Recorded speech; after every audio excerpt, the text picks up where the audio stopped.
Horinha de manhã.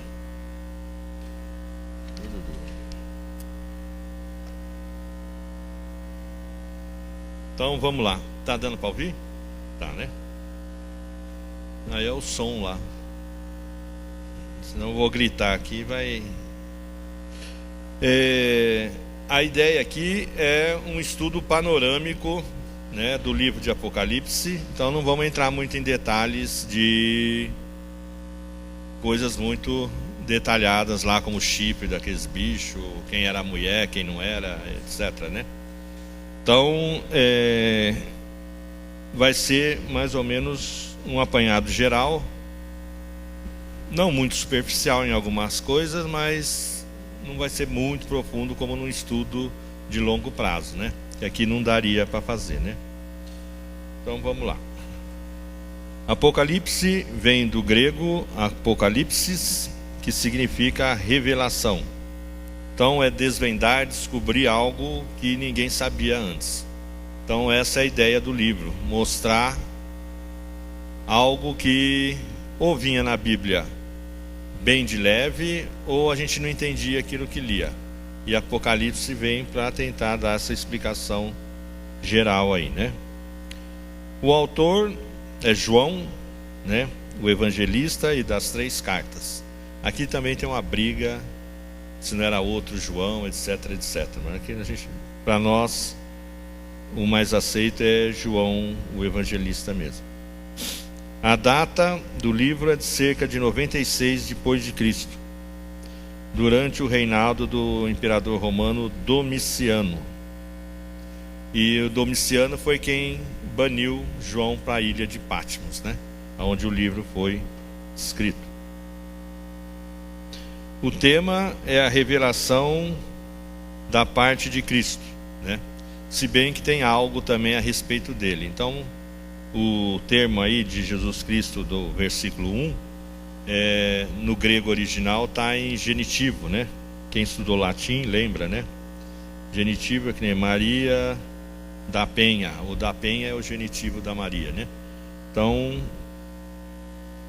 pode ser tanto um ou outro significado aqui, né? Destino do livro é, a princípio, as 7 cidades da Ásia Menor, aquelas que aparecem no capítulo 2 e 3, que já a gente vê, né? A situação histórica, a mudança de João de Jerusalém, né? Estava ali até a época da morte de Jesus e tal, para Éfeso, né? Na Ásia Menor. A perseguição do império contra o cristianismo. E também a gente pode lembrar que nessa época do livro foi escrito, aquelas igrejas deviam ter mais ou menos de 40 a 50 anos de idade, né? Uma pela outra aí, né? O propósito do livro, ele é endereçado, como nós já vimos, às 7 cidades e aos crentes em particular. Não é um livro como o Evangelho, por exemplo, que é para todo mundo. Esse livro foi escrito para nós, né? Não que isso não implique numa advertência para os outros, mas a princípio é um livro dirigido para os crentes, né? Ele encoraja os cristãos a perseverarem sob a tensão de perseguição. Então tem muita perseguição no livro, e aquele que manter firme vencerá, né? A gente vê muito isso no livro, ganha uma coroa, senta lá num trono, um monte de coisa assim, né? O Apocalipse também adverte os cristãos contra os pântanos traiçoeiros da apostasia, com baixas trágicas que causam, e apela à lealdade fiel a Cristo. Isso a gente vê muito nas cartas às igrejas, né? Essa entrada traiçoeira de certas malandragens na igreja. E hoje, com essa tecnologia, fica muito mais fácil ainda, né? A gente ser tapeado achando que está indo para cima e está descendo, né? As profecias não pretendem dar também nenhum pormenor profético do tempo do fim. Elas falam, mas não tem detalhes, tá? E muitas vezes nem o programa da igreja em geral aparece. a igreja é falada no começo, de repente some do livro e só volta lá no fim, né? No capítulo 22. Então, não adianta querer falar que a mulher é fulana, que o chifre é ciclano, né? Que a besta é o Beltrano, que isso aí o livro não conta. Quem tiver vivo na época vai saber quem é, né? Provavelmente. O simbolismo, o livro é cheio de símbolos, né? Tem números, cores, animais, pedras, pessoas, grupos, lugares e ações. Então tem muita coisa simbólica aqui, né? E aparecem 3 tipos de símbolos aqui, né? Os que estão interpretados no próprio texto. Então alguns aparecem e o próprio texto fala, né? João às vezes vê alguma coisa e o anjo explica para ele o que é, né? Os símbolos que devem ser interpretados à luz do Velho Testamento. Então alguns dos símbolos que aparecem no livro têm a ver com o Velho Testamento e outros que não têm conexão nenhuma com a Bíblia, né? Por exemplo, aquela mulher sentada em cima do dragão, né? Falar que ela é isso ou que o dragão é aquilo, a gente pode até especular, mas não tem nada assim mais palpável, né? O versículo-chave aí é, na maioria dos entendidos, o Apocalipse 1:19, né? E diz mais ou menos assim: escreve, pois, as coisas que tem visto, e as que são, e as que depois dessas hão de acontecer. Então o livro é dividido em 3 partes. As coisas que vistes, que é de capítulo 1, 10 a 18, mais ou menos, né? Que é o que ele viu, a presença de Jesus ali, né? As que são, que é o capítulo 2, 3, que são as cartas às igrejas. E as que hão de acontecer, que vai do 4:1 até o fim, né?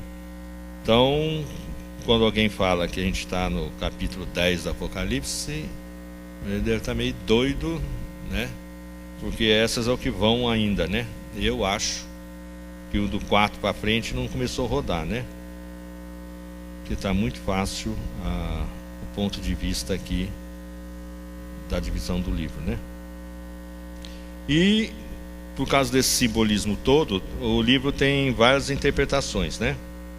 A simbólica, que interpreta Apocalipse como uma série de quadros que ensinam alguma verdade, mas sem conexão um com o outro. Não tem nada a ver com um fato histórico específico, né? É só símbolo. O ponto de vista preterista, de pretérito, né, do passado, diz que o Apocalipse já aconteceu na época do Império Romano. Então, até 70 depois de Cristo, ali quando Jerusalém foi destruída, foi Apocalipse está ali, né? Então nós estamos num mundo meio doido, né? Se já acabou o Apocalipse, falta um livro na Bíblia aqui, né? Depois da capa. O ponto de vista história continuada é que Apocalipse é uma história continuada, né?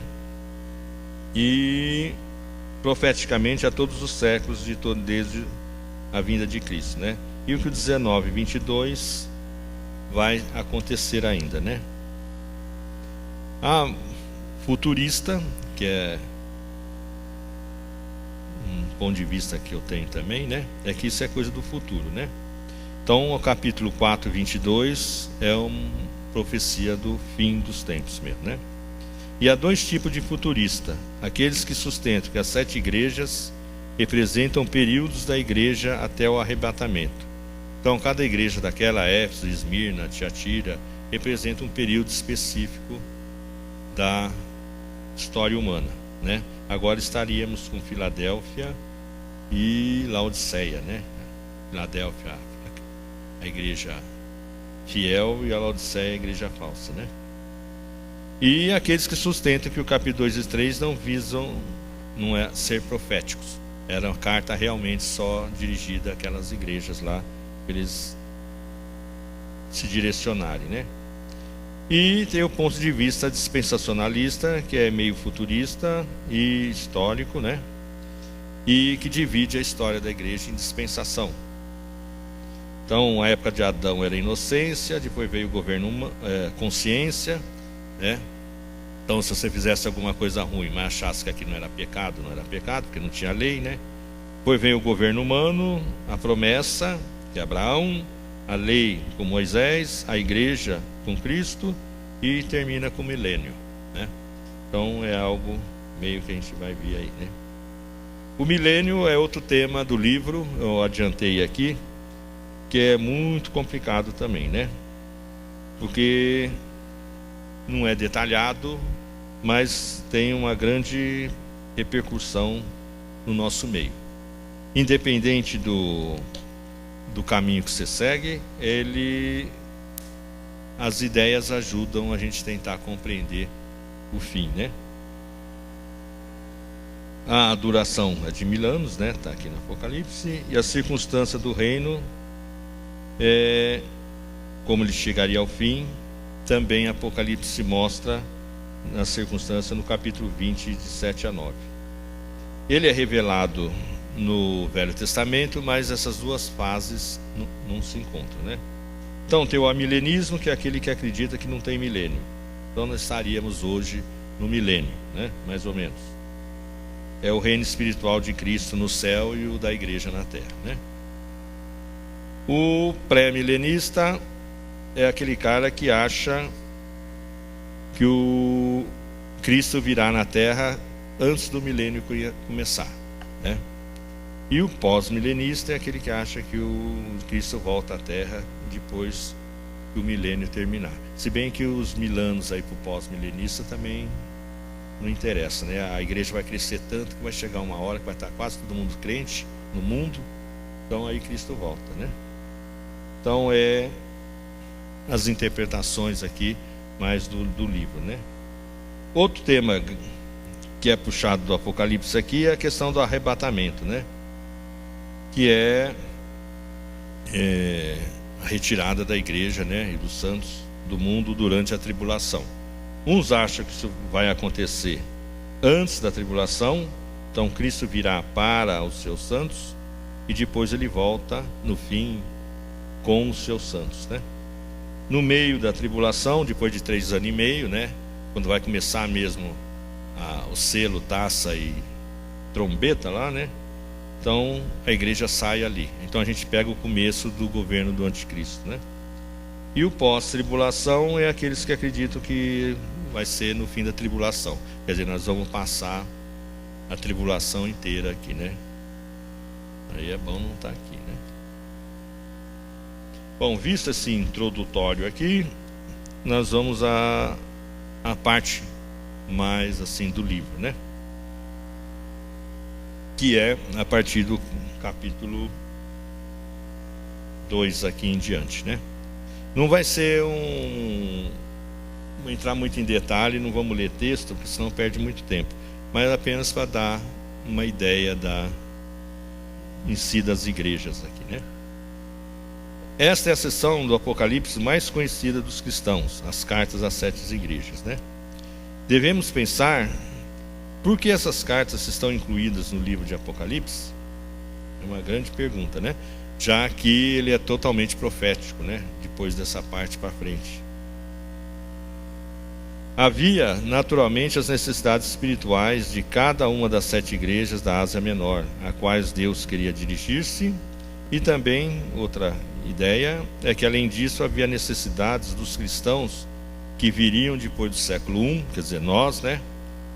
Para ler o livro aqui e ter ideia de como andava as igrejas daquela época, né? Deus escolheu 7 igrejas dentre as que tinha na região, né? Não foi especificamente lá. E elas tinham alguma coisa em comum, né? Individualmente ou no todo, que nos ensinam alguma coisa hoje, né? Então, por que ela é tão atual? É por vezes retratado no livro, né? Então, para a gente, quando você estuda essas igrejas, você fala, poxa, parece coisa que eu conheço. Por quê? Porque a gente é como se fosse um espelho. A gente se vê ali, né? As cartas são como um espelho para o leitor à medida que vê a si mesmo e a sua igreja descritos nas cartas. Então ela pode ser um parâmetro de como você está. Sou um Éfeso, sou uma Filadélfia, sou uma Esmirna, ou a tua igreja no geral. Nós somos Filadélfia, somos Esmirna, né? Então, por isso que ela é tão fascinante para nós hoje, né? A primeira é Éfeso, né? Que é uma igreja ortodoxa, porém sem amor. Então você nota que é uma igreja que levava a palavra a sério, mas esqueceu do primeiro amor, né? Então tinha um lado positivo e um lado bem negativo, né? Entre os positivos é que ela combatia os nicolaítas, né? Que era uma seita que defendia atos de abominação e impureza, tais como festa pagã, amor livre, comer sacrifícios oferecidos aos ídolos. Para eles era lícito. Então veja que dentro da igreja de Éfeso tinha uma galera lá, né, que ia nas festas lá dos deuses, né, comiam do que era oferecido ali e pregava o amor livre, né, todo mundo numa boa, né? Então essa era a igreja de Éfeso, né, ortodoxa por um lado, porém perdida pelo outro, né? A outra é Esmirna, igreja materialmente pobre, porém espiritualmente rica. E ela vai sofrer uma tribulação de 10 dias, né, simbolizando um curto período de tempo. Mas muitos ali iam sofrer e morrer, né? Mas é para eles ficarem firmes. Então aqui é o contrário da outra, né? Essa não tinha nada, devia ser um casebre lá, alguma coisa assim, mas o povo que tinha ali era altamente rico. Essa não tem nenhuma coisa contra ela, né? Pérgamo, a igreja tolerante da falsa doutrina. Essa aqui já é uma igreja que deixava ver muita coisa errada dentro dela, né? Ela estava situada no trono de Satanás, né? E na igreja, na cidade de Pérgamo, tinha um altar dedicado a Zeus, né? O deus dos gregos lá, que seria o Júpiter dos romanos, né? A doutrina de Balaão, né? Comida de sacrifícios a ídolos e prostituição. Lembra do Balaão lá, né? Balaque e Balaão, lá no livro de Números, né? Ele ia ganhar uma grana do rei lá, se amaldiçoasse Israel. E Deus, cada vez que ele ia falar alguma coisa, Deus abençoava Israel através dele. E o jeito que ele achou de bagunçar a coisa foi isso aqui, né? Fazer casamento misto, né? Então as mulheres lá foram para lá do Balaque e causaram um grande estorno no meio das tribos de Israel lá, né? Então eles permitiam isso aqui, né? E seguiam os nicolaítas, claro, né? Se o outro aqui é sacrifício de prostituição, os nicolaítas faziam isso também, né?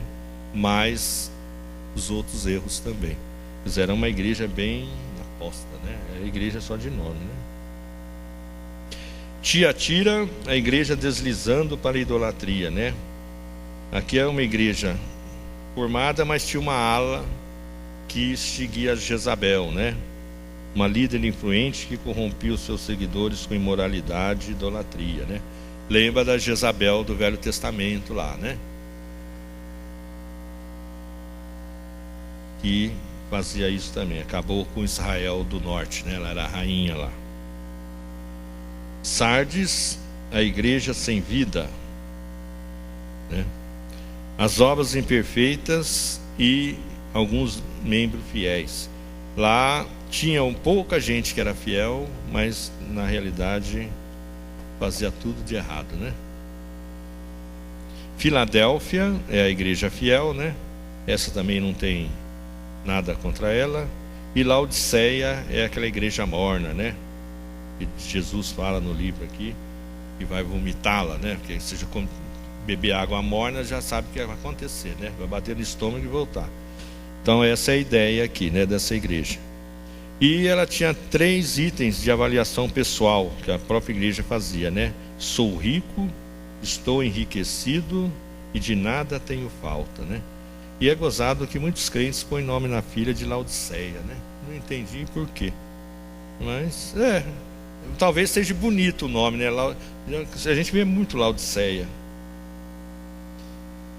Eu não sei por quê nessa ideia. Então aqui a gente tem uma visão geral, né, dessas igrejas, né, que servem para a gente tirar, né, como num espelho, a nossa imagem ali ou da nossa igreja, né. Depois João vê as visões de Deus e do Cordeiro, né, que aqui vai começar o capítulo 4 a correr a história daquilo que há de vir, né? A visão nos mostra o trono de Deus e o cenário celestial em preparação para os juízos. Daqui em diante, 4:1, a igreja não é mencionada como tal até o fim. Então muitos acreditam que o arrebatamento acontece aqui, né? E já que ele para de falar da igreja. Daqui para frente é só punição, ira, desgraça. De vez em quando aparece algum quadro do céu lá, né? Agora não é mais a época de misericórdia, mas sim daquilo que é justo. Deus e Cristo são dignos de toda a honra, ao passo que os pecadores são dignos do justo castigo. Então aqui daqui para frente vai ter aqueles castigos todos que nós vamos ver já já, né? Deus está sentado no trono, rodeado por 24 anciãos. Na frente tem um mar de vidro, né? Que aparece umas 2 ou 3 vezes durante o texto. Os seres viventes, né, aqueles 4 seres cheios de olhos, e à destra do que estava sentado no trono havia um livro selado com 7 selos, e ninguém for achado digno de abrir. Aí entra o Cordeiro em cena, né, Jesus, e é o único que tem essa capacidade e é digno de abrir o livro. E aí começa a história do Apocalipse, né? Basicamente. Então, essa é aquela visão que João tem geral ali. Claro que no livro está bem mais descritinho isso aqui, né? Eu não vamos entrar muito em detalhes aqui, né? Os 7 selos, né? Então, para abrir aquele livro, escrito por dentro e por fora, tinha que abrir os 7 selos, né? Então, ao desatar ou rasgar os selos, o processo do desenvolvimento da história começa. E aqui começam as coisas que depois acontecerão. Aquilo que João tinha que escrever, né? Então, o primeiro selo. Não está indo rápido não, né? Vocês estão... Aqui é muita coisa, tá? São 11 folhas. Primeiro selo aqui. O cavalo branco, né? Quem lembra dos 4 cavaleiros do Apocalipse? O cavalo branco é a conquista, né? Aqui... tem muitos que acham que é Jesus, né?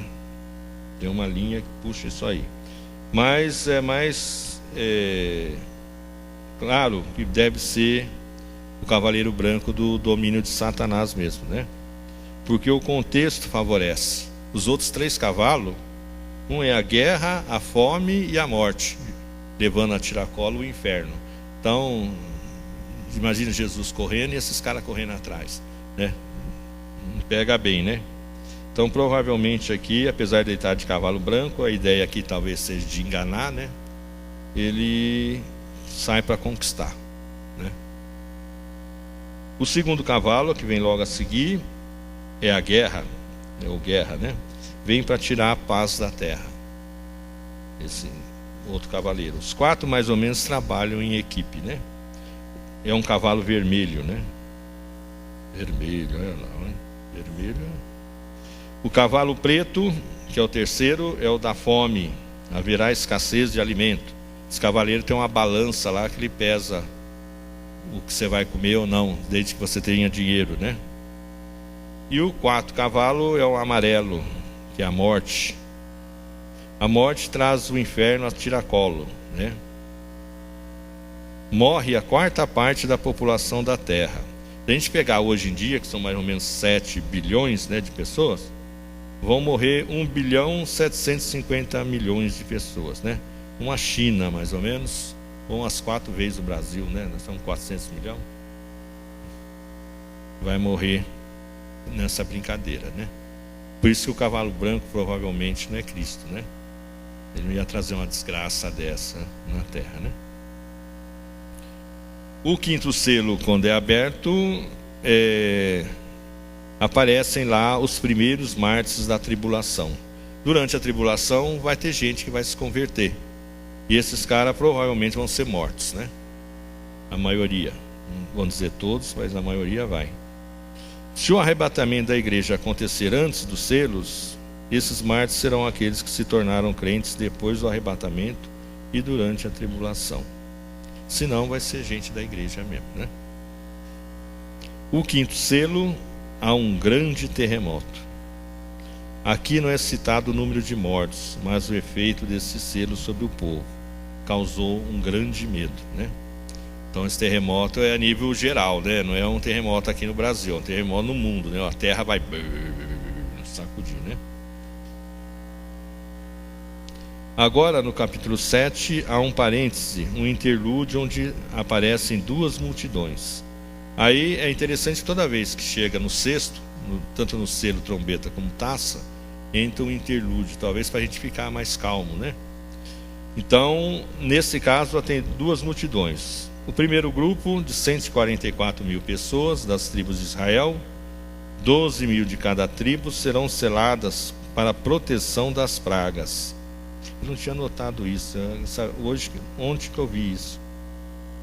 Não é para ser salvo, né? É só para as pragas não pegar o cara, que vão vir ainda, né?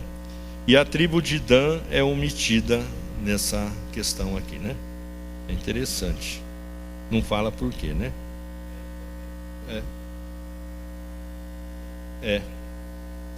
Que é interessante aqui. Os testemunhos de Jeová, eu trabalhei com uma menina que era, eles falaram que 644 mil são os que vão para o céu. Então, como ela acha que não vai para o céu, vai ficar na terra mesmo, então ela leva uma vida a meio toque, tá? Já que tem muita gente já catalogado aí, né? Mas não é. Esses aqui são os selados do Israel que não vão sofrer. Nós vamos ver mais para frente, quando aparecer aquele gafanhoto bonitinho que o Timóteo gosta. Então eles não vão ter problema com o gafanhoto, né? E o segundo grupo é uma multidão de todas as tribos, povos e línguas que sofreram o martírio na grande tribulação. Então esses aqui não são judeus, pode até ter no meio, né? Mas são o resto do povo que se converteu e foi morto.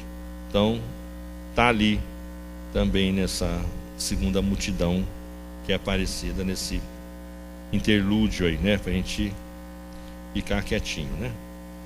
E o sétimo selo é aberto, e há um grande silêncio no céu de meia hora. Então imagina o céu ficar quieto. Os anjos, aquela turma que fica adorando Deus lá. É possível que o silêncio seja o conteúdo do sétimo selo. Porém, ele pode representar a atitude de suspense e tremor. É o silêncio da terrível expectativa dos acontecimentos que hão de vir, agora que o tempo do fim chegou. Então, algumas desenhos que o povo faz, então vem o sétimo selo, na realidade, apesar do silêncio, são as 7 trombetas, né? E a sétima trombeta representa as 7 taças, né? Então é um ligado no outro. Por isso que normalmente no sétimo não acontece nada, aparentemente, né? Então os estudiosos acham que tem esse suspense e depois entra as trombetas, né? Então elas seriam um conteúdo do sétimo selo, né? E as 7 taças, um conteúdo da sétima trombeta. E também tem uma parada assim, desse tipo aqui, que não acontece nada, né? Então essa é uma ideia que se acha, mas do que está escrito é que há um grande silêncio lá de meia hora, né? Aí, seguindo aqui, vem as 7 trombetas, né? Agora que os 7 selos foram quebrados, esperamos ouvir a abertura do rolo e da revelação do seu conteúdo. Mas nada disso acontece, a não ser que o que está escrito lá sejam as trombetas e as taças, né? Mas não se fala mais do livrinho, né? Podemos presumir, no entanto, que o que segue a abertura do 7º selo é, na verdade, o conteúdo do rolo. Até aí é só especulação, tá? As trombetas lembram muito as pragas do Egito, tá? A primeira trombeta é uma saraiva com sangue e fogo do céu. Então cai uma saraiva, uma chuva de pedra, né? Com sangue e fogo. Isso aí vai destruir 1/3 da terra, árvores e erva verde. Tem, portanto, um alcance mundial. Então você pega 1/3 da terra, vai morrer de planta, árvore, essas coisas aí, né? Hã?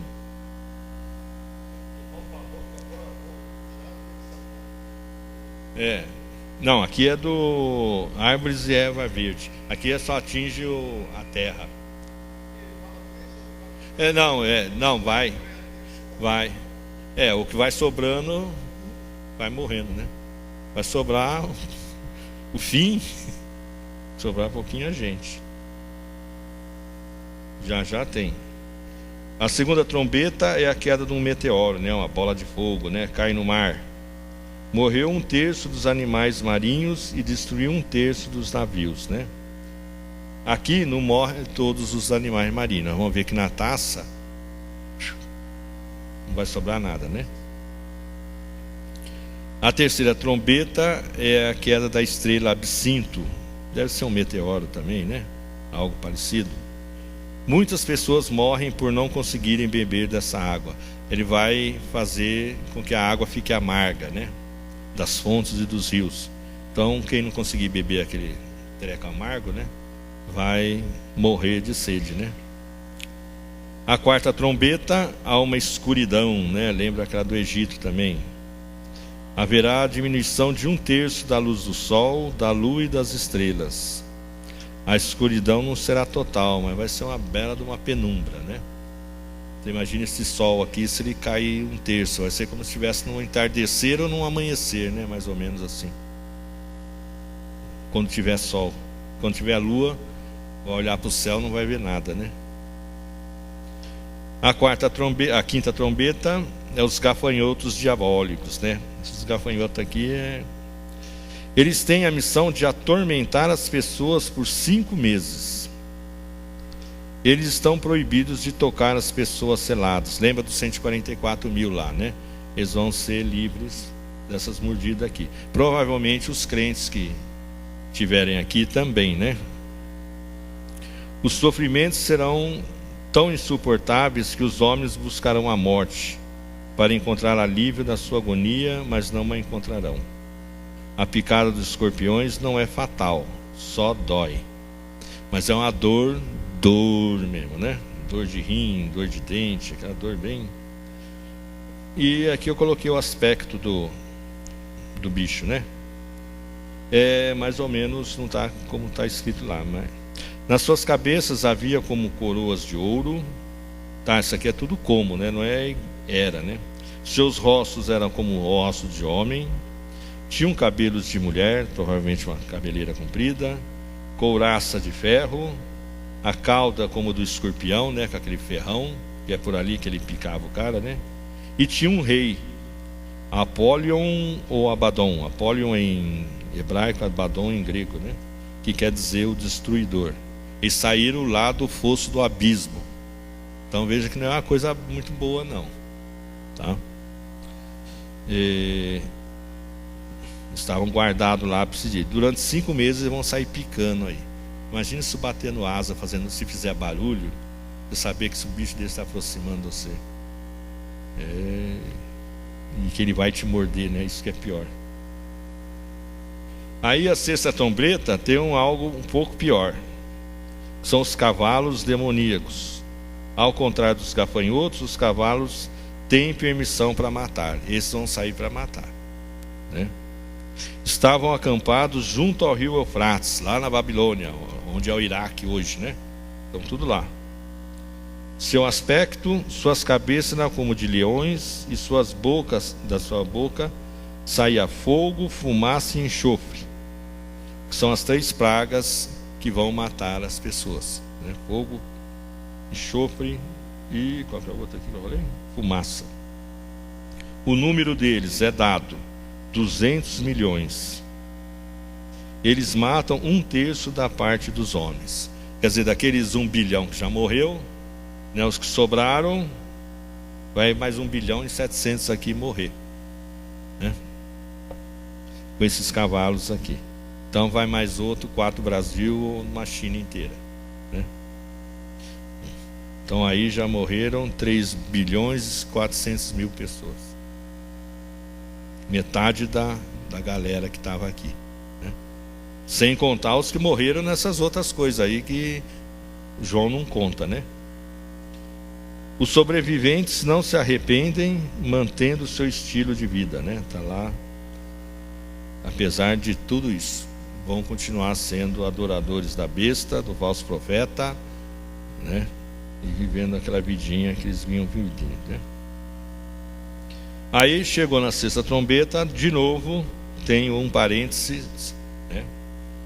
E o interlúdio aqui, né? O capítulo 10, o anjo forte e o livro aberto para revelar o que nele está escrito.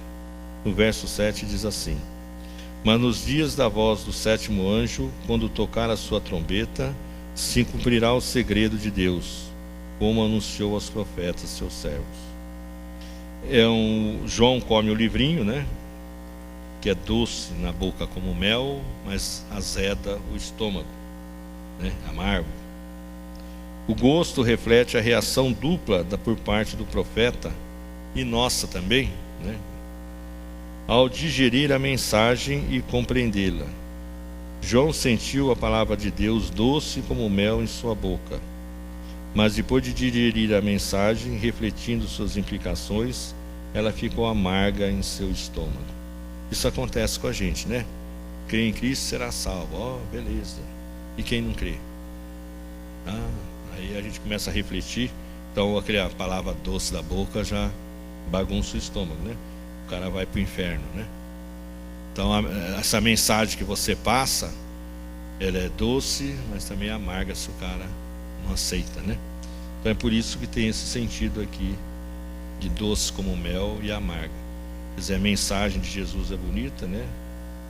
Você lê o Evangelho quando ele fala, é bonito, o Sermão do Monte é bonito, mas se você não crer naquilo, vai azedar, né?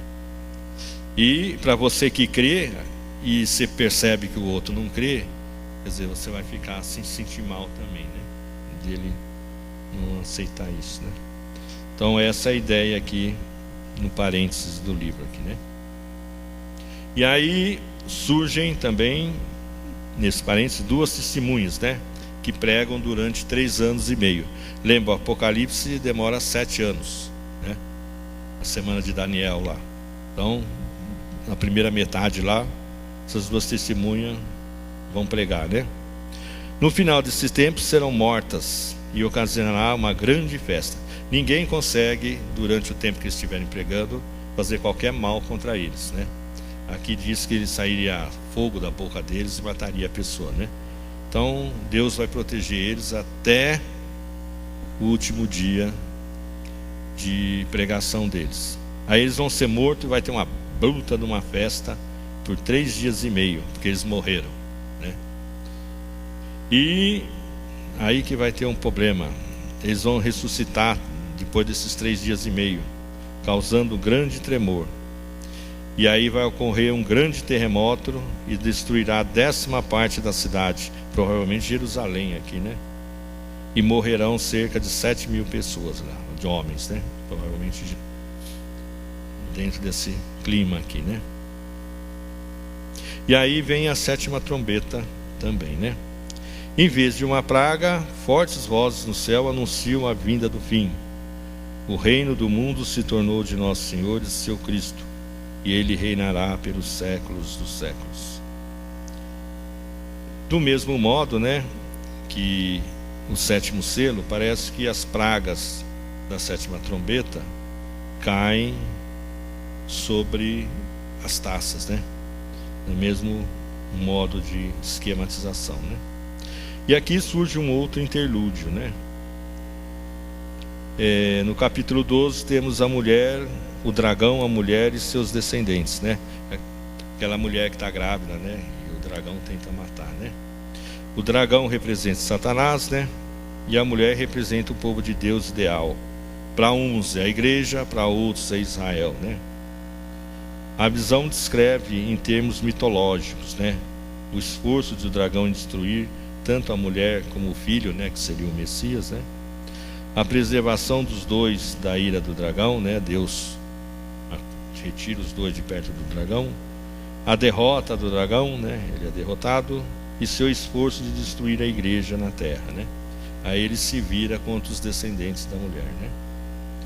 Isso não é uma visão de um acontecimento que virá no fim. Pelo que as pessoas entendem, a visão vai totalmente além dos limites normais do tempo e do espaço. Ela não está predizendo história, mas apresentando a luta do mundo espiritual que está por trás da história. Então esse quadro da mulher lá, na realidade não é uma revisão do nascimento de Jesus ou qualquer coisa assim, segundo os entendidos, né? Mas ele mostra o que acontece atrás da história, o bastidor do palco, né? A briga entre Satanás, Deus ali, os demônios, os anjos, aquela coisaria toda.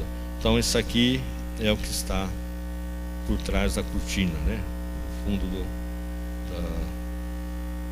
dos acontecimentos lá, né? Que está no palco da vida, que é nós na história, né? Então isso está além da história, além do tempo e do espaço. Isso vem desde da queda de Satanás no céu lá até o fim do tempo, né? O capítulo 13, ele mostra as duas bestas, né? A primeira besta, né, que vem do mar lá, o anticristo. O dragão lhe dá o seu poder, o seu trono e grande autoridade. Satanás encontrou alguém que aceitava dele toda a sua glória e autoridade. E o verso 7 do capítulo 13 diz que foi-lhe dado também que pelejasse contra os santos e os vencesse. Então, o anticristo aqui é um cidadão que vai aceitar aquilo que Jesus não quis, né? Quando lá no deserto, quando ele foi, o diabo chegou para ele e falou que daria todo o reino, os bens da terra para ele se ele o adorasse, né? Mas o anticristo aqui, essa figura vai aceitar isso, né? E ele vai pelejar contra os santos por um tempo e vai vencê-los, né? Então, Deus vai permitir que tal aconteça, né? E a segunda besta, que vem da terra, né, é o falso profeta. Esta besta exerce a autoridade da outra. A outra fica como se fosse um rei, e esse é que vai trabalhar, né? Também faz prodígios e milagres, né? Faz cair fogo do céu. Todo mundo vai se admirar disso. E é daí que ela vai enganar todo mundo, né? Faz uma imagem, o ídolo da outra besta, né? Da primeira, e ordena que o mundo a adorem. Faz com que o mundo adore a outra besta, em pessoa também. E ordena que cada cidadão receba uma marca na mão direita ou na testa. O famoso lá 666, né? Quem não tiver, não vai poder comprar, vender, fazer nada na terra, né?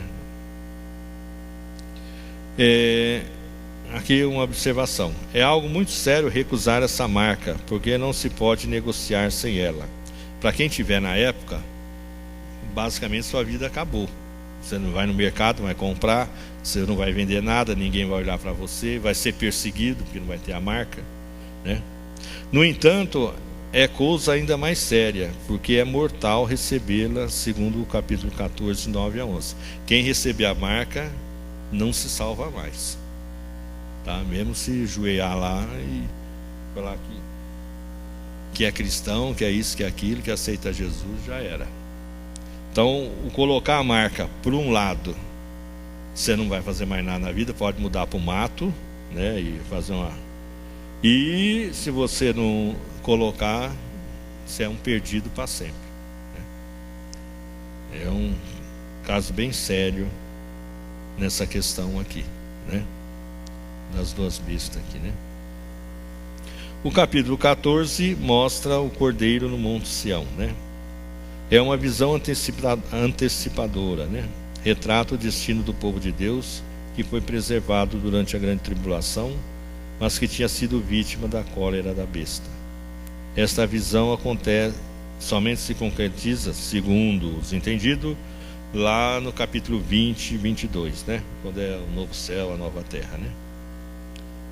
Chamado ao arrependimento, vi um anjo voando no meio do céu, né? Aqui o capítulo 14 é cheio de mensaginhas, né? Este anjo não fala aos crentes, mas aos incrédulos. Sua mensagem é o evangelho eterno, né? É um anjo que sai voando, arrebenta, gente, mas ninguém vai ouvi-lo, né? Fala também da queda de Babilônia, né? Um outro anjo passa anunciando a queda, que vai ser descrita mais para frente, né? O castigo dos adoradores da besta, né? Um terceiro anjo anuncia o que acontecerá àqueles que persistirem em adorar a besta, né? Vai ser provavelmente as taças aqui para frente, né? Tem a aventurança dos mártires, também está nesse capítulo, é um versículo só. E também fala da colheita e da vindima, né? Que também só vai acontecer lá no capítulo 20 em diante. Jó encerra o seu interlúdio com duas visões, uma da colheita dos grãos e a outra da vindima da ira de Deus. A primeira retrata o julgamento escatológico, com referência especial para o ajuntamento dos justos na salvação. E a segunda retrata a condenação dos perversos.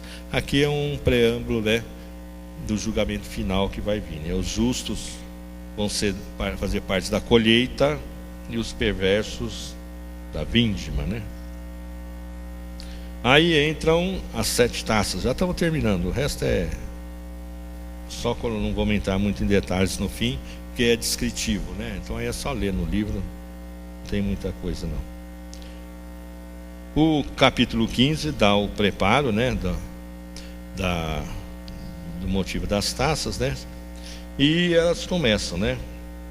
A primeira também, elas também lembram alguma coisa das pragas do Egito, né? A primeira é as chagas sobre os homens, né? Essa praga atinge as pessoas diretamente, né? Então vai estar um monte de furúnculo no corpo das pessoas, né? Porém, as pragas não atingem as pessoas em geral, só as que possuem a marca da besta. Então, essa aqui a gente vai saber quem é que tem o número ou quem não tem. Você pode fazer algo falso, né? A gente vê naquele filme Deixados para Trás, os caras fazem uns números falsos na mão para poder comprar e vender, né? Então, se ele realmente tiver, ele vai empipocar todo, né? Nessa questão aqui. A segunda taça, o mar se torna em sangue, mas não em sangue como aquele do Egito, não um sangue vivo, né? Mas um sangue como de morto. Sangue de morto é coagulado, né? Então o que vai acontecer? Todas as criaturas do mar morrem. Lembra, anterior lá, quando caiu o meteoro, morre 1/3. O que sobrou morre tudo agora, né? Não dá para respirar ou engolir água em sangue coagulado, né? Nem vampiro que é isso. Terceira, a taça, os rios e as fontes d'água se tornam em sangue. Novamente nesse flagelo não há limitação. O efeito dele não é registrado, mas podemos presumir que trouxe grande sofrimento e morte. E a mesma coisa, né? Da água azeda lá, amarga, né? Que alguns morreram porque não conseguiam beber. Imagina você beber uma água tipo sangue coagulado, né? Então, muita gente não vai conseguir fazer isso, provavelmente vão morrer. O texto não fala, né? Mas é provável, né? Se levarmos em consideração o que aconteceu com os peixes aqui, né? A quarta taça é um calor abrasador do sol. Nesse flagelo há um calor excessivo que afligia as pessoas com uma insolação terrível. Aqui, né? Preciso corrigir essa entrada aqui. Então é como se o sol se aproximasse mais da terra, ou crescesse de tamanho, né? Ou aumentasse a sua força de luminosidade e vai causar calor mesmo, né? Então, mesmo ser protegido dentro de casa, vai ter uma insolação, né? O ar condicionado não vai aguentar o calor que vai ter. Imagina aí um calor de deserto, né? Que a gente não está acostumado, 45 graus, 50, direto. Só amanhece aqui 12 horas que esse calorão, se não mais, né? A quinta taça, densas trevas sobre o reino do anticristo, né? Esse flagelo atinge diretamente o centro do poder da besta, uma escuridão sobrenatural acompanhada de dor aguda. O livro não fala o porquê da dor, mas as pessoas vão morder a língua de sofrimento, né? de agonia, mas vai escurecer como escureceu, que essa taça derramada em cima do trono da besta, né? Lá no Egito, né? Então, agora o motivo da dor aqui, da ansiedade, sofrimento, ele não fala, né? Mas fala que vai ter. E a sexta taça, o rio Eufrates seca. Então, esse flagelo é diferente dos outros, porque não aflige nada, ninguém. Ele só vai secar o rio, para preparar o terreno para a guerra que vai ter depois, né? Então vai facilitar o exército correr nesse território, né? Porque se tivesse o rio, ia ter que fazer ponte, ia demorar para passar. O rio seco, você vem e vai na manha, né? Então a ideia aqui é secar o rio para facilitar o pessoal passar. Como o Rio Jordão, lembra lá na época de Israel entrar, ou do Mar Vermelho, né, com Moisés, secou o rio, facilitou passar. Se fosse passar de barco ali, estariam lá até hoje, né? Mas com o rio seco, foi todo mundo a pé mesmo, com a carroça, e vamos embora. Aqui a mesma coisa, a ideia é essa, né? Facilitar o grande exército passar por ali sem ter problema nenhum. Aqui há outro interlúdio, né? No capítulo 16, de 13 a 16. Aqui 3 espíritos maus, parecido com sapo, né? Sai da boca lá do anticristo lá. Mas não tem uma ideia de afligir as pessoas, não. Eles vão inspirar para que elas apoiem o dragão, a besta e o falso profeta. Então são 3 propagandistas que vão chamar o povo para participar dessa guerra, né? E os caras vão, né? E a 7ª taça tem um grande terremoto e uma grande chuva de pedra, né? De Saraiva. Um talento, uma pedra de 50 quilos. Imagina aquele caindo de cima para baixo, que bater em alguma coisa. O resultado disso é um colapso da civilização ateísta, né? A 7ª taça, veja que não é ao contrário das anteriores, né? Que sempre coisa boa, aqui tem uma coisa ruim, né? É realmente um grande terremoto, né? Vai destruir tudo, 1/3 do que tem vai cair, e uma grande chuva de pedra, né? O capítulo 17 e 18 volta aquela história da Babilônia lá, né? Falando que a Babilônia caiu, né? Então ele volta, é um interlúdio aqui de novo, né? Esses capítulos não só predizem a queda de Babilônia, como também dizem muito sobre o seu pecado. Babilônia é uma cidade verdadeira, capital de um sistema mundial maligno, e simboliza esse sistema também, né?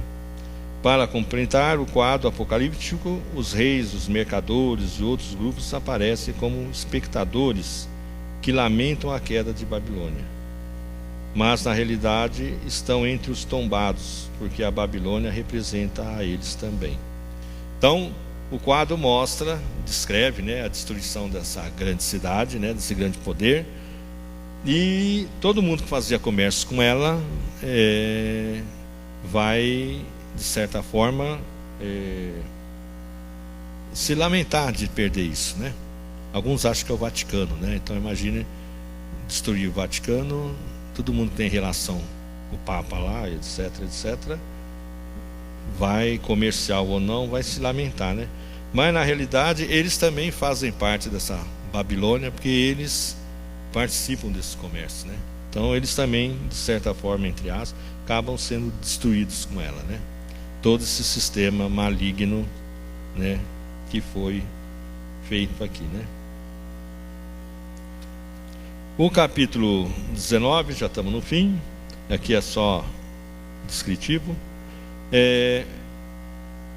e 20, até o verso 15, tem muitos eventos chaves do livro, né?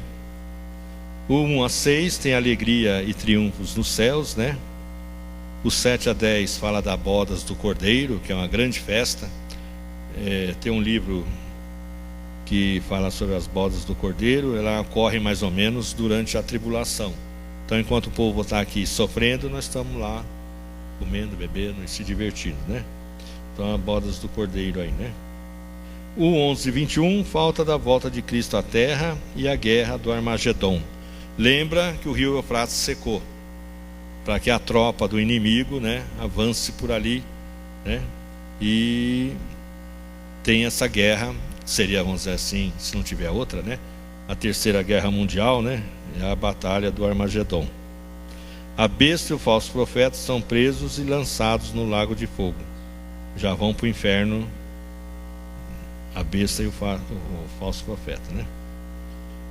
No capítulo 20, Satanás é amarrado e lançado no abismo por 1000 anos, né? No verso 4 e 6 fala do milênio, né? Os 1000 anos de Cristo aqui. E a primeira ressurreição. Quem participa do milênio aí e já tiver morrido, vai ser ressurreto, né? Para participar do milênio com Cristo, né? E no finzinho dos 1000 anos, né, Satanás é solto e sai para enganar todo mundo de novo. Aí vai ocorrer a quarta guerra mundial, né? A guerra do Gog e Magog. Essa é a última. Satanás é vencido, é preso e lançado no lago de fogo. Aí ele vai para o inferno e acaba tudo, né? E o verso 11 a 15 fala do juízo final, né? Quando todo mundo vai se apresentar lá. Quem não tiver no livro da vida, vai abrir os livros lá, né, um montão, vai estar a tua história ali, né? Ah, que beleza. E vai ter um outro livrinho separado e tem o nome do salvo, Timóteo. Aí vai olhar lá, deixa eu ver aqui. Tá aqui. Então tá bom. tá garantido. Se não tiver, você pega o escorregador e vai para o inferno, né? O capítulo 21 fala do novo céu, da nova terra, né? Que vai ser tudo desmanchado. A nova Jerusalém que desce do céu, né? Que não precisa de sol nem nada, porque o Cristo vai estar ali. E termina com as administrações e promessas finais, né? Quem diminuir, acrescentar ou tirar parte do livro, que seja amaldiçoado, né? É mais ou menos essa a visão geral aqui do livro, né? Ele é bem pesado no sentido de estudar, mas seria num tempo mais longo. Tem muita coisa para discussão, né? Tá bom? Obrigado.